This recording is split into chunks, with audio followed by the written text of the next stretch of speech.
Olá, eu continuo me chamando Armando. Boa tarde, na paz de Jesus. É muito bom ouvir a igreja cantando, é maravilhoso, além de poderoso, né? Quando a gente canta, quando a gente toca, os espíritos maus são afugentados. Lembra de Saul, atormentado por um espírito mau? Quando Davi tocava um instrumento, os espíritos maus iam embora. Você não precisa nem dar espetáculo, nem dar ibope para o diabo, com aqueles espetáculos de exorcismo, né? Basta você, na quietude da sua alma, adorar a Deus. Então é bom você de vez em casa, né? Coloca um louvor, a hora que o negócio começa a ficar ruim, põe um louvor que você vai ver o que acontece, tá certo? Então quando eu ouço esse grupo cantando, quando eu ouço um solo de uma guitarra, de um baixo, principalmente de ministros e ministras do louvor, cujas vidas estão entregues no altar de Deus. Aí o Espírito de Deus age poderosamente. É a cura, a libertação, restauração, tanta coisa, né? Então a gente vai começar uma série sobre família, o mês de maio, várias ênfases. Já tivemos aqui na entrada um anúnciozinho, e nós teremos um mês bastante interessante, começando hoje, amanhã nos celebrando a restauração, ênfase sobre família. Aliás, um ambiente que eu reputo ser um consultório psicológico a céu aberto, e que aliás não custa nada, é de graça. Então o CR deveria ser publicado assim para a cidade inteira, porque é uma ferramenta poderosa de restauração e transformação de todas as áreas da nossa vida. E o nosso Celebrando a Restauração, que outrora era só para quem era drogado, para quem tinha problema específico, hoje é para adolescente, crianças, jovens, casais, mulheres, homens. A gente não pode perder a oportunidade. Então, amanhã à noite, aqui, eu espero que você venha, traga alguém, você cruza com um amigo com problema, você diz, vamos ali comigo. E se o indivíduo for bem católico, você diz assim, nós vamos ali na igreja do bispo. Cara, é o bispo? Você diz, é o bispo. Então dá tudo certo, né? Gênesis capítulo 2, versos 24 e 25, eu convido você a ficar em pé e a gente vai trabalhar um pouco essa introdução da série Casa, Família, onde tudo começou. É um texto conhecido, muitos de nós já ouvimos, muitos casais já fizeram um encontro de casais, e o texto volta e volta e volta novamente, mas eu acho que nós estamos vivendo um momento crucial, em que o levantar dessa bandeira antiga, tem a ver com o sucesso, a derrocada da nossa sociedade, do nosso município, do nosso estado e do nosso país. Porque tudo depende da família. E a igreja é o único reduto no mundo que ainda preserva a família segundo o projeto de Deus. Todas as instituições, invariavelmente, estão trabalhando contra a família, para destruir, desvalorizar, minimizar qualquer possibilidade de dizer que família é um projeto de Deus. Mas nós somos um povo diferente, e nós acreditamos naquilo que Deus instituiu, e a igreja é esse reduto.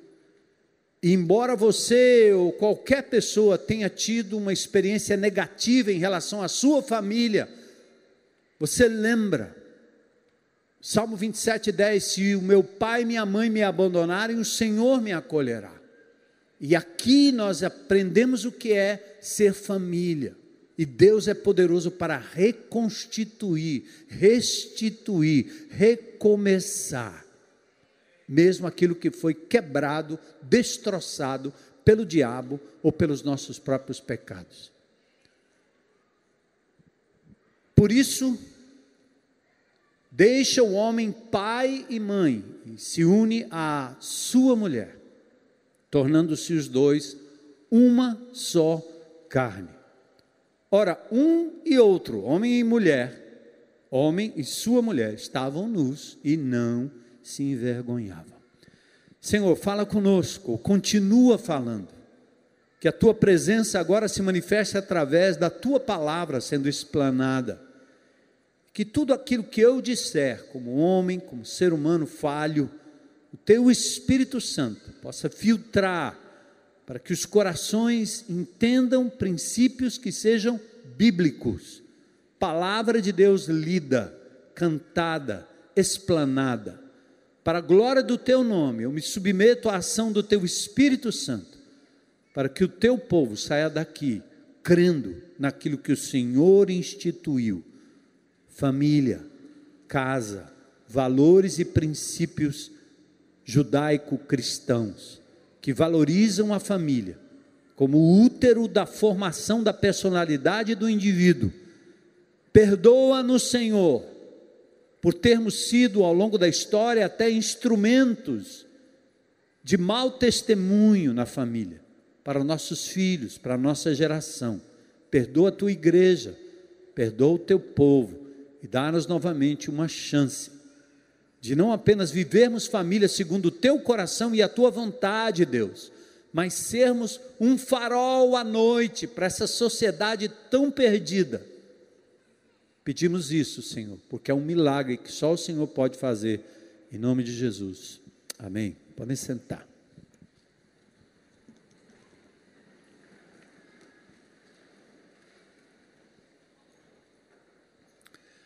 Nós estamos vivendo uma crise social sem precedentes. Crise sem precedentes. Há um adoecimento da sociedade que atinge adultos, famílias, casais, atinge os jovens, atinge os adolescentes, está atingindo crianças, que precocemente se veem com doenças que outrora era prerrogativa de um ou outro adulto. Crianças depressivas, crianças querendo tirar a própria vida. E a sociedade não tem explicação. Nós teríamos que ter uma infinitude de consultórios de psicologia para tentar consertar e haja dinheiro, que a sociedade não tem. Hoje pela manhã eu ouvi um depoimento de uma professora, falando que os seus alunos da rede pública, assim acontece também na rede privada, muitas dessas crianças estão vivendo síndromes absurdas, de medo, de pânico, distúrbios emocionais porque estão sendo abusados em casa, ou foram abusados durante a pandemia. Que loucura! E todo mundo colocando a mão na cabeça, todo o tempo, toda semana, eu ouço uma família desesperada pedindo ajuda, crentes e não crentes, e dizendo: o que eu faço? E a impressão que eu tenho é que nós estamos como aquela história do novelo. Minha mãe fazia tricô, e eu como menino gostava de desenrolar tudo, e fazer aquela bagunça toda, e minha mãe botava a mão na cabeça: menino, o que é que você fez com o novelo? Agora eu preciso achar o quê? O fio da meada. Os antigos aí, né, o pessoal que não quer denunciar a idade, sabe do que eu estou dizendo. O fio da meada. Assim está a sociedade. A palavra achar o fio da meada é uma palavra que faz referência ao século XVIII, na Revolução Industrial, principalmente começada na Inglaterra, onde aquilo que era feito em casa, pela família, pela mãe, pela avó, passou a ser industrializado. As máquinas passaram a produzir o tecido de forma serial. Então havia a linha, que exatamente era enfiada numa espécie de pino, que era chamado de meada. Então, quando a máquina começava a funcionar com aquela infinidade de novelos, de linha, um ou outro fio que escapava, girava numa velocidade tal que os funcionários não conseguiam achar o fio da meada. Muitos até se machucavam com isso. Nossa sociedade está mais ou menos assim. Difícil achar o fio da meada. Eu não tenho lancha, mas eu tenho carteira de piloto náutico e tenho amigos que têm lancha. Eu não gosto de lancha, porque eu gosto de nadar, seja no mar, seja na lagoa. Mas, de vez em quando, eu recebo convite para andar na lancha dos meus amigos e eu vou. Mas, quando você vai trabalhar a lancha, a pior coisa é encontrar as cordas da lancha num emaranhado que você não acha cadê a ponta desse negócio. E, às vezes, uma hora de perigo, você não acha a ponta, o fio da meada. E é assim que nós estamos na sociedade, enrolados, confusos, sem parâmetros, sem mapa, sem régua. E a igreja de Jesus, quando ela perde o parâmetro, não apenas intelectualmente, mas quando a igreja passa a não ser o referencial, porque ela mesma está vivendo a confusão, o mundo vai determinando o que acontece com a nossa família. Então, para vocês terem uma ideia, a luta para desfazer a família, para acabar com a família, para destruir a família, não é uma luta nova, não aconteceu agora, não está acontecendo só agora, é antiga. No momento que a Revolução Industrial do século XVIII começou a mecanizar todas as coisas, criou-se um grupo, uma casta de pessoas que tinham que deixar o lar para trabalhar na indústria. E os vínculos familiares já não eram aqueles da família tradicional, onde o papai e a mamãe trabalhavam juntos com os filhos. Quem morou aqui no interior sabe o que é isso. E quando você vem para a cidade, tudo se desfaz. Cadê meu filho? Cadê meu pai? Cadê minha mãe? Que hora que ele chega? Que hora o outro chega? Os horários se desencontram. Isso começou lá atrás. A máquina substituiu a ferramenta. A energia motriz substituiu a energia humana. A fábrica substituiu a produção doméstica. Então a família começou a ser atacada no seu núcleo. E aí veio o tal do capitalismo selvagem, que desfigurou a família, deu dinheiro e poder a poucos, em detrimento de muitos, trabalhando quase que como escravos. Com isso surge depois o comunismo, tentando fazer com que o poder que estava nas mãos de poucos pudesse voltar para o proletariado. Mas o comunismo não resolveu o problema da família, ele simplesmente trabalhou a questão dos assalariados, que precisavam inverter o poder. E aí surge o chamado socialismo utópico de Robert Owen, 1771, que propunha que o capitalismo e o comunismo precisavam dar lugar a um controle estatal. Se o capitalismo esfacelava a família e dava poder a poucos burgueses, se o comunismo tentava devolver o poder aos trabalhadores, chamado proletariado, o socialismo estava dizendo, nós temos que criar um Estado forte para que o Estado controle a família. Então o poder saiu da casa, da família. Não é mais você que decide o que fazer com os seus filhos. Já ouviram isso em algum lugar? É o Estado que diz. O que você tem que dar para o seu filho, o que você tem que fazer com o seu filho, o que você pode ensinar ao seu filho, o que você não pode ensinar ao seu filho. E hoje eu vi um casal falando de uma criança de 7 anos,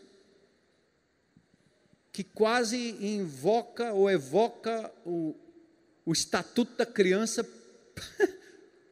contra a mãe. E as crianças estão assim agora, porque o Estado deu à menina, ao menino, um poder, na tentativa de proteger contra os abusos, é claro, mas deu um poder que agora é o Estado que determina.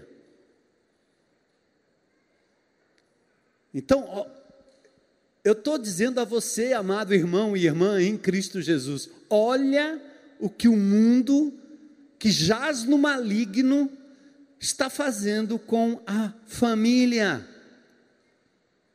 A sociedade passou então a culpar, desde lá, todos os desencantos, todos os problemas, todas as lutas sociais, individuais, passaram a receber a crítica da sociedade, dizendo: a culpa é esse modelo patriarcal de família.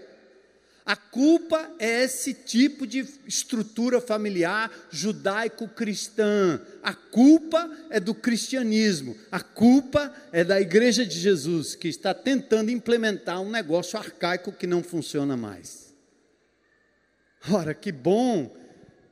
Se eles tivessem um modelo, quem sabe seria aprovado por Deus para poder sarar a sociedade. Mas o que acontece é que adoece a cada dia. Os números estão aí. Separação, divórcio, suicídio, abuso. Loucura. Acabou o parâmetro. E surgiu que nós temos aqui, trabalhando no nosso meio, o chamado movimento feminista. A Sulamita Firestone escreveu um livro chamado The Dialectic of the Sex, ou A Dialética do Sexo. Ela olha para a estrutura familiar e a primeira coisa que ela diz é: mulheres, vocês precisam abandonar essa história de que vocês são responsáveis pela procriação. Primeira coisa, tira da mulher esse papel, que ela tem que ser qualquer outra coisa menos isso. As mulheres têm que se libertar da tirania da sua biologia reprodutiva. Como, meu Deus? É óbvio que a mulher não é só um instrumento de reprodução, ela não é um invólucro, uma caixa, uma estufa para manter uma criança. Claro que não é isso. Mas como tirar essa coisa sublime da maternidade, da geração, da criança, do ventre, da gravidez, dos meses, da espera, do alimento, do cuidado? Perdemos o fio da meada, porque o fio da meada de tudo isso está onde? Palavra de Deus. Gênesis. Quem deu essa prerrogativa à mulher foi Deus. Ele deu à mulher uma prerrogativa que é quase uma coparticipação na divindade que produz e reproduz e cria. Uma coisa maravilhosa, espetacular. Sabe outra coisa que o feminismo antigo, que vem rolando aí? A segunda coisa é, nós temos que separar as instituições que fazem divisão entre crianças e adultos. Sabe por quê? Porque Morgan, um antropólogo inglês, ele diz que lá no princípio de tudo, não é como a Bíblia diz, no princípio de tudo viviam homens, mulheres e crianças em hordas, em grupos grandes. Então não tinha esse negócio de pai, mãe, primo, cunhado, tio, era seres humanos grandes, seres humanos pequenos, todo mundo transando com todo mundo e acabou, era assim no começo.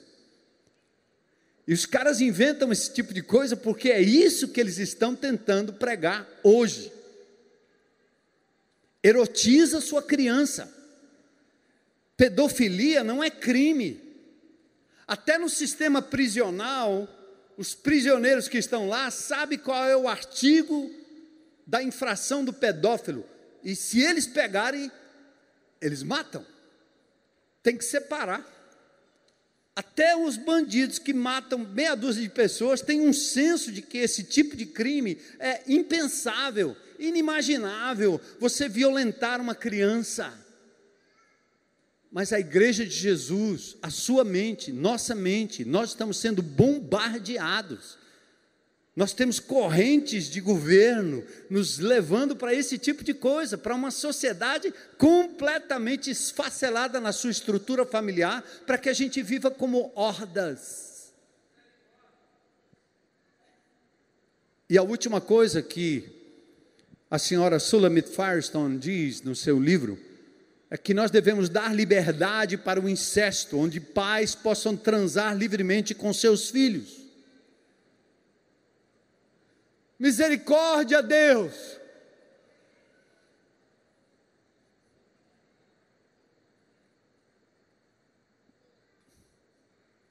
Misericórdia das nossas crianças. Porque a pedofilia está sendo defendida no nosso país como algo absolutamente natural. E se ainda temos um estatuto que diz que a relação consentida é a partir de uma certa idade, eles vão diminuir essa idade até o ponto de você ter aquilo que aí se tem na internet, inclusive, não pesquise porque é dar ponto para essa desgraça, mas existe indivíduos que curtem a pornografia com bebês. Se você não sabe disso, que mundo você vive? Porque é isso que acontece. Abuso. Tudo que temos visto ser propagado como verdade, como politicamente correto, e a escola tem sido o maior instrumento dessa transformação, que a gente chama da Revolução Gramsciana. Até Platão, o grande filósofo, lembra de Platão, Sócrates e Aristóteles? Platão disse o seguinte: mães, não permitam que se contem a seus filhos aquilo que você desconhece, não deixe que eles sejam expostos ao mal, protejam seus filhos. Mas para fazer isso, famílias de Deus, casa de Deus, tem que ter coragem. Porque a sociedade vai empurrar para o politicamente correto e você vai entregar o seu filho à desgraça e vai ter medo de ser preso, medo de ser denunciado, medo de ser diferente, medo de ser contado com os malucos trogloditas antigos. Onde está o fio da meada? Por isso Jesus disse em João 10:10, o ladrão vem para roubar, matar e destruir. E eu vim para que vocês tenham vida e tenham vida em abundância, plena. É isso que está acontecendo com a nossa sociedade. Por isso que nós estamos falando aqui de casa. Casa porque nós estamos como igreja respeitando o teto da sua casa. Não importa se você tem uma família perfeita, papai, mamãe, irmãozinho, vovô, todo mundo aí sentado na mesma cadeira. Ou se você está aí dizendo, eu sou mãe, solteira, vivo só.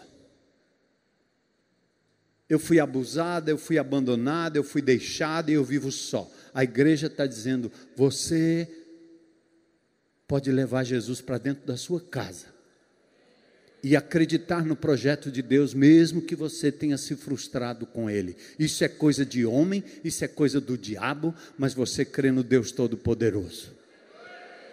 Amém?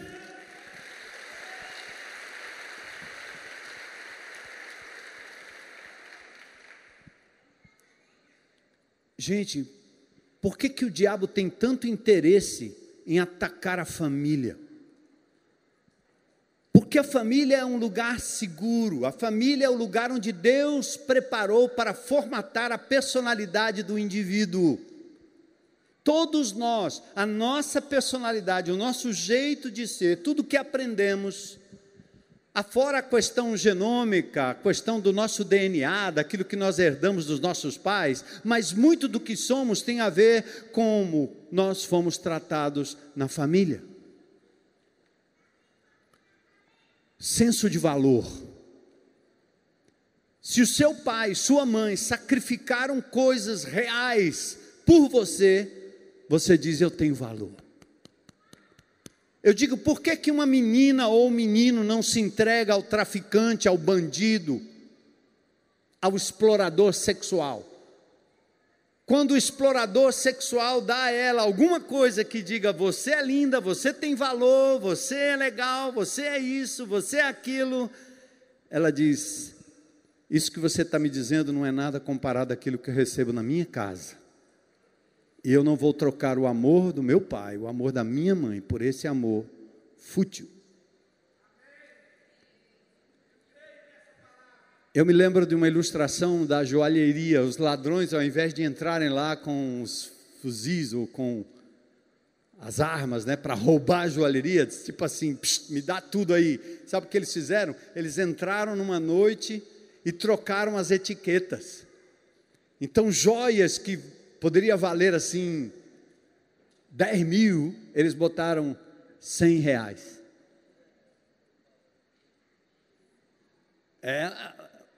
Negócio malandro, não é não? Trocaram a etiqueta. Aí o que eles fizeram? No outro dia eles foram lá com um pouquinho de dinheiro, compraram todas as joias. É o que o diabo fez comigo, tentou fazer comigo, é o que ele tenta fazer com você. Você tem um valor incomensurável, porque você foi criado por Deus, criada por Deus. Você é amado, amada de Deus, mas o diabo veio como um ladrão e ele trocou a sua etiqueta. Ele fez com que seus amigos, seus professores, seus pais que não conheciam Jesus, diminuíssem o seu valor. E você se sente tão desvalorizado como um menino do tráfico. E eu digo isso porque eu sei, eu digo isso porque essa igreja lida com esse tipo de adolescente. O menino que foi espezinhado pela sociedade, maltratado pelos pais, que viu seus pais brigando, se matando. Um menino que foi desprezado, que mal teve o que comer, um menino que teve que viver como vive nessa comunidade, pisando no esgoto, porque a mentira da prefeitura, dos prefeitos e do poder público continua fazendo bueiro onde embaixo tem areia, continua fazendo o esgoto, faz de conta, porque faz certo no Meireles, mas abandona o Janguruçu, e cobre de tijolinho um esgoto que outrora andava nos regos da rua, de barro, e agora vai correr em cima do tijolinho, porque não resolveu o problema. Esses meninos crescem com uma revolta. Com 10, 11 anos, o traficante-chefe dá uma pistola 9mm na mão dele, e ele diz: agora eu tenho poder. E ele diz: o barão que me espezinhava agora vai sentar aqui na minha frente. O carro que era dele passa a ser meu, basta eu ter uma 9mm nas mãos. E muitas vezes é uma arma de brinquedo, mas ele se sente poderoso. E quando ele ganha o dinheiro do tráfico, a primeira coisa que ele faz é se empetecar com aquelas correntes de ouro, que às vezes você não sabe se é de ouro ou se é de bijuteria, mas tudo bem. Ele se sente poderoso, não é assim? Por que o diabo ataca a família? Porque é na família que o menino ganha senso. Eu vivi no meio do tráfico, eu vivi no meio da violência, mas eu tinha meu pai e minha mãe que me amavam. E quando eu estava prestes a fazer uma loucura, como meus amigos fizeram, eu me lembrava do amor do meu pai, do amor da minha mãe, eu dizia: eu não posso fazer isso. É o mesmo amor que nos freia, porque quando nós olhamos para o amor de Deus, aí nós entendemos e vamos dizer: não é pelo mandamento. O mandamento não freia nada na vida de ninguém. O que freia é o amor de Deus, é a gente entender: Deus me ama, Deus me ama. E aí a família, senso de segurança. Eu contei quantas vezes aqui que eu me sentia seguro em passar pelos lugares mais escuros, porque meu pai estava do meu lado, um sergipano de meio metro de altura. Pobre, se os caras fossem para cima dele, matavam o sergipano. Mas eu dizia: meu pai está comigo, ele daria a vida por mim. Eu sabia disso. Sabe onde você encontra isso? Na família, não entre os amigos. senso de valor. Quando meus pais abriram mão de muita coisa, eu tentava fazer isso com minhas filhas. O que quer que tivesse no colégio, qualquer que fosse a apresentação, para tudo. Nem a igreja é mais importante. Deus é mais importante que a minha esposa, Deus é mais importante que meus filhos, mas eu parava tudo, porque eu dizia, a igreja não é mais importante do que você, minha filha. Papai vai estar lá. É dia de culto, é hora de culto, eu não estou preocupado. E essa igreja sempre nos deu a liberdade de priorizar a família. Mesmo que se percam no futuro, mesmo que se desviem da fé, não é problema meu, eu fiz a minha parte. E eu fiz por amor e dando amor. Então olha a importância da família. Por isso Jesus diz, o ladrão vem para roubar, matar e destruir. Mas ele diz, eu vim para que vocês tenham vida e vida em abundância. E eu vou dizer outra coisa importante para a igreja de Jesus, eu não sei se é a palavra certa, que eu não sou profeta, mas é profético. Preste atenção, meu irmão. Coisa de Deus não é só glória e aleluia dentro da igreja, coisa de Deus é glória e aleluia debaixo daquele viaduto ali, ó. Aquele buraco é uma coisa espiritual do demônio. Você precisa se importar com isso. Quando a cidade tem paz, nós vivemos em paz. Então nós temos que perceber o que está acontecendo nas escolas, com nossa família, isso faz parte.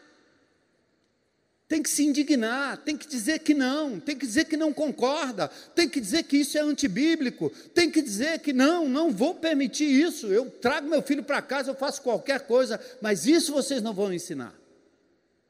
Esses dias eu descobri que a Disneylândia, nos Estados Unidos, lá em Orlando, na Flórida, tem administração própria, vida própria, é autossuficiente, independente até, no certo sentido, do Estado. O governador da Flórida, que é um conservador, esses dias tirou a autonomia da Disney. Acabou. Por quê?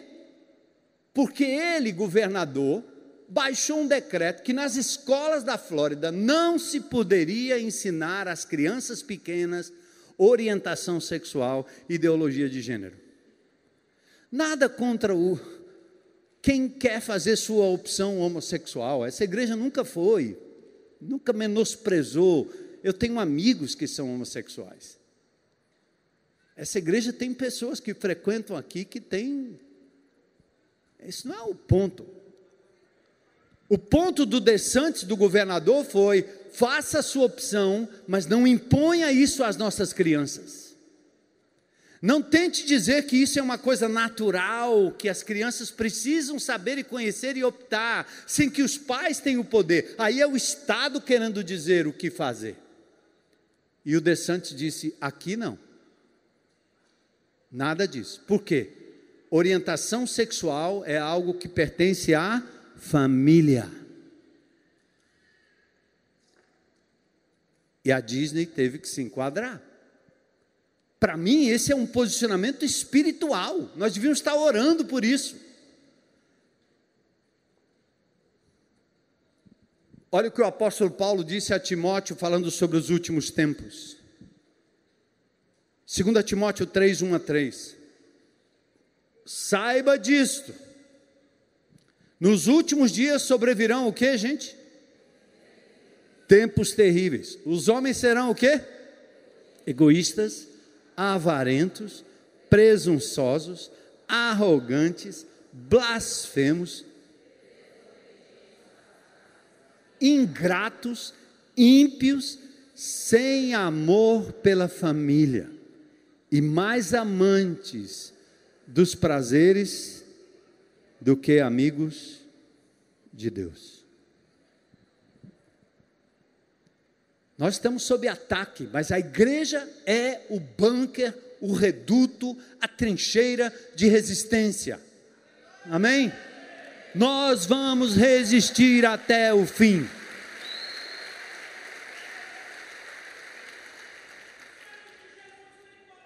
E eu quero dizer mais. Às vezes eu ouço a sociedade falando, eu ouço os descrentes falando, os gnósticos, agnósticos falando, os ateus falando. E eu às vezes dou razão a eles. Porque você tem às vezes dentro da própria religiosidade, da própria catolicidade, da própria vida da igreja, os testemunhos que denigrem a imagem de Jesus. Então você tem, por exemplo, padres que fazem corretamente a sua opção pelo celibato, mas por trás são pegos como pedófilos, não todos, mas um grande número. Estados Unidos tem processos e mais processos, no Brasil processos e mais processos.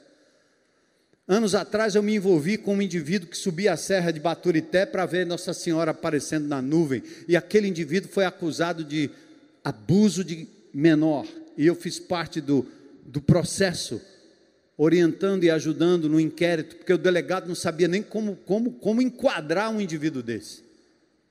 Pastores que abusam de crianças. Que Deus nos livre disso. Porque isso de fato denigre. Mas embora denigra o nome de Jesus, nós não vamos abandonar o ideal de Deus. A família existe desde o Egito antigo, desde Roma antiga. A família é o útero que dá forma ao caráter do indivíduo. E se o Senhor não edificar a casa, em vão trabalham os que a edificam, diz o Salmo 127:1. E eu vou levar vocês rapidinho aqui para Gênesis, e a gente fecha. Olha Gênesis. A casa era o Éden.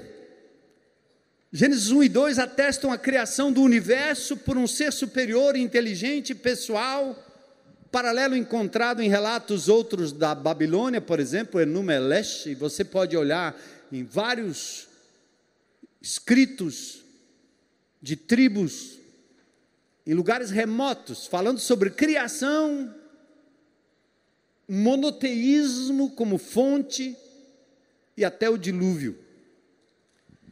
E aí no princípio Deus criou os céus e a terra. Presta atenção, quando você tiver um problema para resolver, não comece com o problema, nem comece com as pessoas do problema, comece com Deus. No princípio, entende? Volta para lá. Pergunta assim: Deus, como o Senhor quer que eu veja isso? Deus, me mostra na sua visão, como eu devo agir nessa situação. Começa com Deus, não começa com um problema, você vai se enroscar todo e não vai achar o fio da meada. E aí Deus cria os céus e a terra, viu que tudo era bom, diz que faria o homem à sua imagem e semelhança, e diz no verso 27, homem e mulher os criou, homem e mulher. Deus não criou duas mulheres, Deus não criou dois homens, ou vocês não estariam aqui hoje. Sim ou não?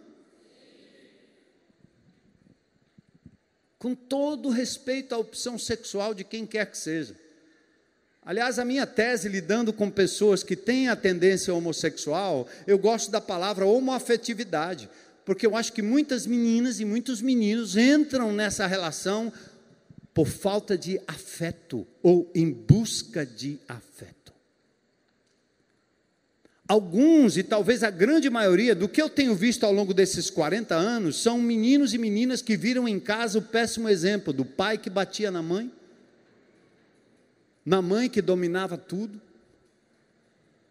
a forte influência materna, e alguns por opção própria.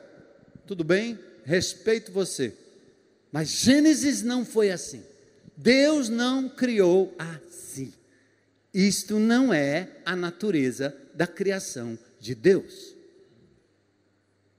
Ele cria homem e mulher e os abençoa dizendo: sede fecundos e multiplicai e encham a terra. Antigamente era 10, 12, 20 filhos. Você sabe como os muçulmanos estão invadindo a Europa? Alguém sabe? Hein? Gerando menino. Maomé lá atrás, através do Alcorão, na Shúria, dizia que eles deveriam conquistar na força, na bala, na espada. Os infiéis seriam conquistados. Eles mudaram porque não dá certo. Eles são espertos. Como é que eles fazem? Imigram para a França, e os franceses não podem andar na periferia de Paris. Uma mulher francesa não pode andar na periferia de Paris, porque ela não entra num bar, ela não entra num café parisiense, porque a lei lá é muçulmana. Como é que eles conseguiram isso? Enquanto o parisiense tem um menino para cada 5 famílias, eles têm 10 em cada família. E estão povoando? Vá lá. Então Deus dá aqui um princípio de que a família é de verdade a sustentação das gerações por vir, macho e fêmea. O Senhor assim os fez. Mesmo no dilúvio, Ele preserva uma família, e Ele quer preservar a sua. E talvez a coisa mais importante é fazer como Josué. Quem é o Deus que manda na sua casa? Quem é? É o Estado? Quem é? É o dinheiro? É o poder? Quem manda? É a internet? São as redes sociais? Quem manda? É a professora? É o professor? É a universidade? Quem é? São os caras que estão fazendo a cabeça dos seus filhos, a sua cabeça, porque você se ausentou de tudo e deixou os deuses entrarem, e eles estão dominando a sua casa. Josué, lá no capítulo 24, verso 15, ele diz: olha, vocês podem servir a qualquer outro Deus, eu e minha casa seremos submissos ao Senhor. Gente, isso não é Josué indo para casa, separando roupa para vender no bazar do bem, não. O que eu estou dizendo é a submissão de valores e princípios e agenda que seja de Deus. Deixa Deus entrar na sua casa. E a gente termina aqui, o pessoal do louvor já está aí, pode subir. Com o texto que a gente começou, não é? O homem deixa pai e mãe.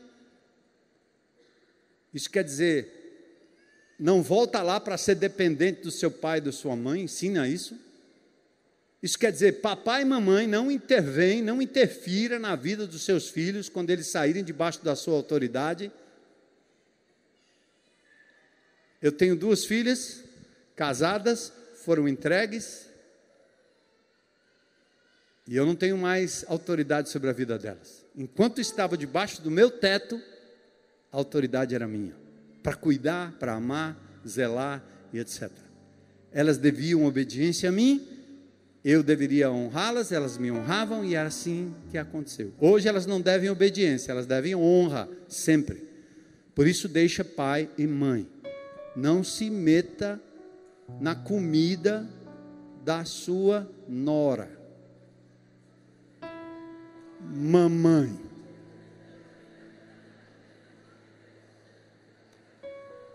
Para de sustentar o menino para beneficiar a menina. Você está criando ira no coração dele. Ele vai rir para você. Você deu um apartamento, você deu um carro, você deu salário, você dá supermercado, você dá um cartão, e ele por dentro, desgraçado desse camarada, ele está achando que eu não tenho capacidade de cuidar da minha filha, da minha mulher, ou da filha dele. E às vezes o que acontece é isso, é que você quer um padrão para sua filha, que o rapaz com quem ela casou não tem condições de dar, deixa eles viverem no minimalismo, não é não? Eu tenho uma filha casada que está trabalhando e anda de mototáxi, e eu fico olhando dizendo, misericórdia, como é que pode? Mototáxi, meu irmão, ela vai todo dia, cruza a cidade de mototáxi, meu coração,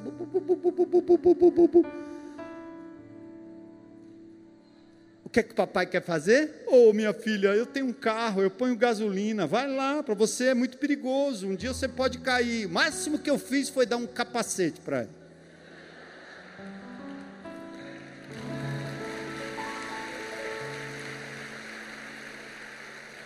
Mas o capacete era para prevenir piolho. Deixa pai e mãe, une-se a sua mulher, companheira, está aí, ó. Vocês têm me visto falar isso. Pense numa namorada que eu tenho.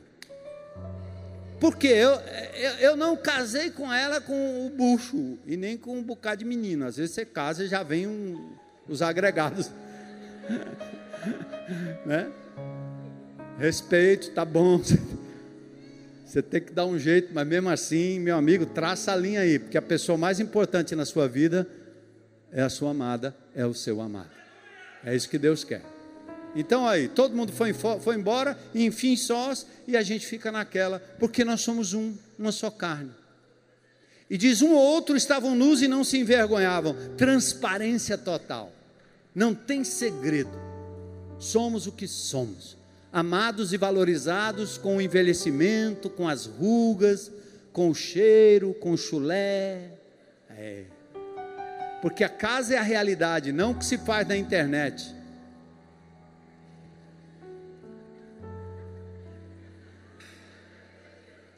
É de manhã, eu quero ver de manhã a live, bem cedinho. Então eu quero dizer para vocês, amados irmãos, entendam, nós somos o último reduto na terra, onde a família é valorizada como projeto de Deus. Minha casa, eu e a minha casa, vamos servir ao Senhor. Você pode dizer isso? Eu e a minha casa, vamos servir ao Senhor. Não importa a estrutura da sua casa, entende? Essa igreja não está atrás de modelos perfeitos. Nós estamos atrás de ver restauração. Lares quebrados podem ser restaurados. Sua experiência não deu certo, você está no 30º relacionamento, para aí, agora nós vamos ajudar você a parar de ficar trocando, porque não adianta trocar tanto desse jeito. Deus não quer, mas Ele conserta, Ele remenda, Ele emenda. Até no texto de Deuteronômio lá atrás, assim, quando o camarada estava na 7ª mulher, dizia assim, pai, não volta lá na primeira mais não pode não, para aí. E assim nós fazemos, né? Então nós não vamos deixar uma viúva se sentindo fora da nossa série, porque é casa. Você tem casa, viuvinha? Sua casa será abençoada, e a igreja de Jesus vai amar você e acolher você. Eu não vou casar mais, eu não tenho mais filho, mas você vai propagar a mensagem de que família é um projeto de Deus. Vamos convidar Jesus para entrar, e não o ladrão que vem para matar, roubar e destruir, amém? E eu queria que você pudesse orar nesse instante comigo, e a gente começa essa série com esse tom. Achamos o fio da meada. Cadê o fio da meada? Está aqui, ó. Palavra de Deus. Aqui o fio da meada. Achei! Achei, glória a Deus. Então vamos orar comigo, e eu quero perguntar se tem alguém que hoje à noite gostaria de entregar a sua vida a Jesus. Antes da sua casa, antes do seu dinheiro, sua profissão, seu destino, sua vida sexual, seja o que for, Deus quer a sua vida, o seu coração. Ele quer fazer do seu corpo, da sua vida, do seu coração, uma casa, casa de Deus. Tem alguém hoje à noite que gostaria de dizer, eu quero entregar a minha vida a Jesus? Deus te abençoe, querida. Que lindo, glória a Deus. Mais alguém, convicção para dizer, hoje é meu dia, quero entregar minha vida a Jesus. Glória a Deus, aleluia, glória a Deus, glória a Deus, glória a Deus, glória a Deus. E quantos hoje à noite podem dizer, Senhor, entra na minha casa, entra na minha vida, eu quero servir-te, seja Senhor da minha casa. Fica de pé aí, vamos louvar ao Senhor e terminar esse culto. Se você quer entregar sua vida a Jesus, vem à frente, nós temos pessoas que vão orar com vocês. falar com vocês, conversar com vocês. Glória a Deus, glória a Deus. Deus te abençoe.